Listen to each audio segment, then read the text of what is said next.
Nelson Quinteiro publicaba este venres Músicas de Domingo, un disco que reinterpreta a música de raíz xunto ao pianista Brais González. E o Selún chega a ser un bo día para escoitar, por exemplo, O Pasaro, unha canción que Nelson levaba cantando dende os inicios da súa carreira, pero que nunca gravara ata este momento.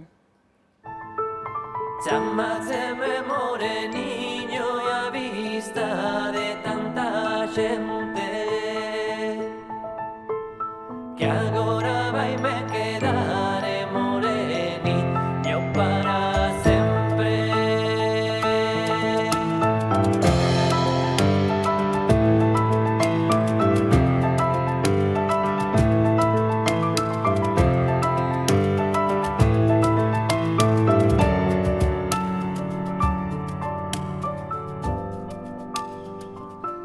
Pois aquí estamos escutando Pasaro, Nelson, Brais, benvidos ao Zigzag. Unha canción, imaginabas ti estas imaxes, estos arranxos algunha vez, Nelson? Pois a verdade é que, como era, eu tiña aquí un quitapenas, que porque moitas veces é importante pedir ao universo que queres ou que desexas, e a verdade é que coñecer a Brais, coñecer a Dani López e chegar a este punto é como algo que se verbalizou, se meteu debaixo da almofada e que está aquí, estamos aquí. A historia de como vos coñecestes é ben curiosa, non, Brais? Sí, un pouco de casualidade, casi, non? Porque Nelson e eu vimos de mundos moi diferentes. Do trío Kasperberg, no teu caso, de folk. Sí, e así coñecémonos a través de Kasperberg, non? E a mesma pregunta que lle facías a Nelson, eu pensaba agora que eu tampouco pensei nunca poder levar pois ese universo sonoro que un como compositor sempre tenta crear as cancións, non? É o que Nelson propúxome desde o principio, sí. Unha serie de cancións, todas elas tradicionais, pero como foi a escolla? Que lles buscabas? Que soaba na túa cabeza? Vamos a ver, eu xa en Orquesta Jarbo pasaba, e neste traballo pois o mesmo, hai unha parte narrativa, é dicir, interésame cancións que conten cousas. Pero aparte diso, e máis neste disco, dentro de todo o catálogo de pezas tradicionais e populares, pois hai unha parte que eu teño raíces andaluzas, miña nai é de Jaén, eu viví en Jaén varios anos, e esta parte máis que Brais soupo darlle ese aire flamenco, ese aire do sur, aí están moi representadas. Tres dos temas teñen ese tono frigio que buscaban, e despois un pouco era tándem, buscar, mira, que te parece este tema?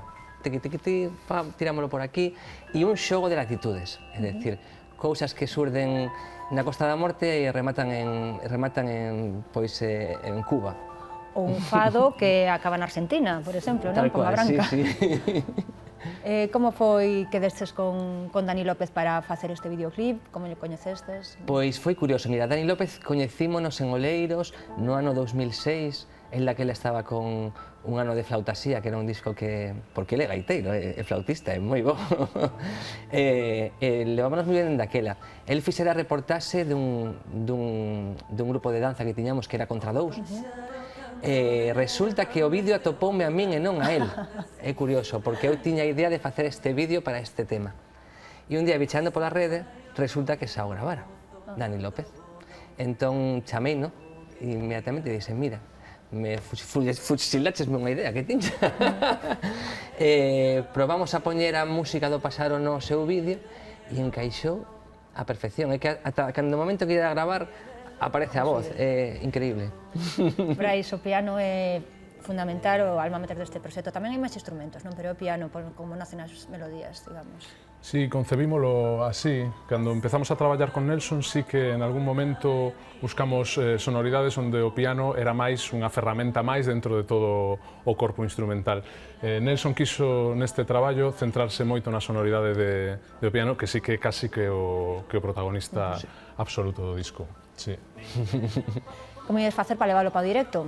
Ti, dende logo, pero hai máis membros tamén do trío, non? Que van estar acompañando. Sí, o noso percusionista Blas tamén colaborou en algúns dos temas, hai por aí tamén violín, acordeón, contrabaixo. Os directos creo que van ser como sempre son os directos con Nelson, moi orgánicos e moi impredecibles, non? Pero creo que é un valor engadido que ten tamén o traballo, que foi concebido un pouco dese xeito, non?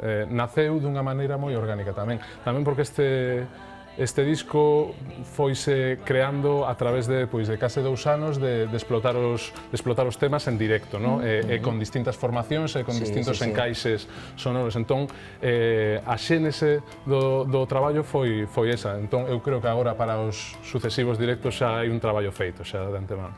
Sí, de feito, o noso objetivo non é levar o disco a teatro. De No Colón, en decembro, sí. Sí, pero non como concepto de levar o disco a algún sitio, sino de crear unha nova experiencia en cada ocasión, non? Por exemplo, estivemos o 5 de maio na festa da Raya en Porto Novo e aí fixemos algo chulísimo, é dicir, foi piano de cola diante da lonxa, nos levamos a máis cantos que de feito, mandolles un saludo, son os 55 o meu olliño dereito, son parte do meu corazón, quero vos moito. Leveime máis cantos e fixemos unha romería realmente ali. E no Colón desta vez, o 8 de decembro, pois irán por aí os tiros un pouco, é dicir, cousas que van a pasar nese teatro que todavía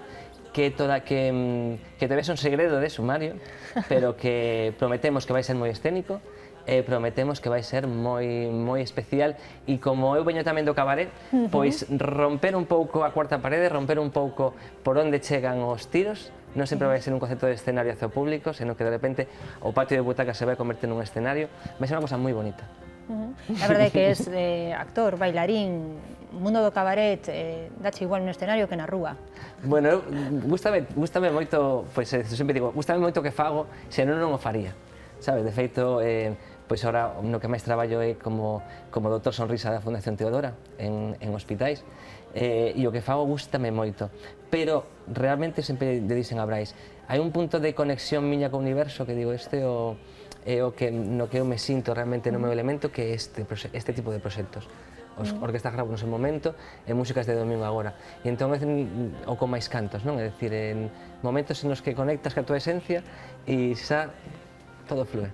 E Brais, vos, co vosso trío que coñecemos moi ben de por son as películas non mudas nin silentes, non? A última foi precisamente esta fin de semana no Galician Freak Film. Como foi ese Nosferatu? Bueno, pois foi un Nosferatu diferente. Para nós Nosferatu é unha peli moi especial porque foi a primeira peli que musicalizamos xa fai case 6 anos, en un formato totalmente distinto. Daquelas estábamos solo o percusionista Blas e máis eu, nun dúo, outro día en escena estábamos 5 personas, con 2 violíns, 2 percusionistas, guitarra eléctrica, foi unha montaxe totalmente diferente. Eu creo que ese traballo con Casper, que falábamoslo antes con Nelson, no? Ese traballo cinematográfico eu creo que está en certo modo presente no disco tamén.